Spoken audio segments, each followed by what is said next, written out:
Sous le règne de Charlemagne de l'an 768 à l'an 814, le territoire était vaste, très vaste.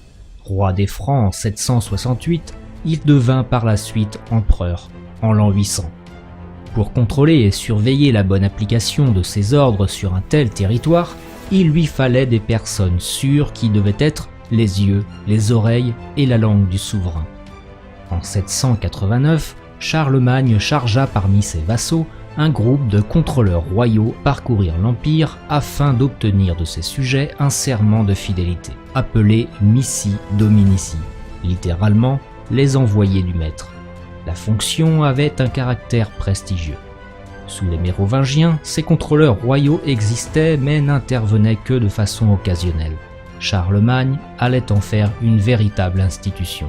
En 800, Charlemagne divisa son royaume en plusieurs centaines de comtés, avec à leur tête un comte et un évêque.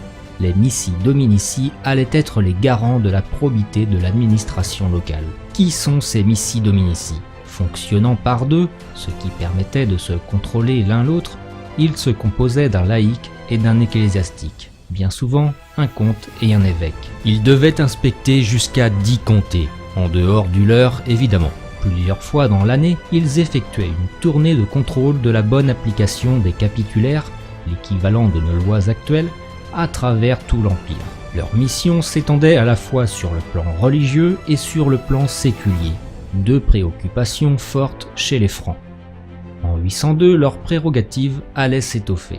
Ils allaient être désormais en charge de contrôler la gestion des autorités locales, sanctionner les administrateurs négligents, enquêter sur les cas litigieux, instruire les affaires judiciaires les plus graves, désigner les échevins locaux, s'assurer de la perception de l'impôt.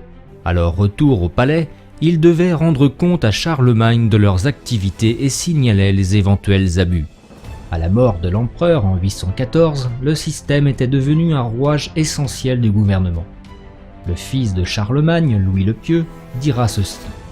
Que tout le peuple sache que les missi ont été établis pour que quiconque n'aura pu, par la négligence ou l'incurie du comte, se faire rendre justice, qu'il puisse d'emblée leur déférer son affaire et obtenir d'eux justice. Mais ce système allait plus tard se désagréger pour finir par disparaître au Xe siècle. Quelques siècles plus tard, à la fin des années 1240, Louis IX, futur Saint-Louis, reprendra l'esprit des missi dominici à travers ses enquêtes. Il enverra à travers tout le royaume des enquêteurs afin de rendre justice à son peuple.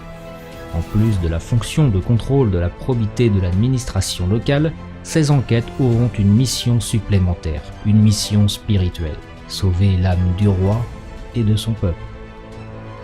N'oubliez pas de vous abonner à ma chaîne, de commenter et de partager.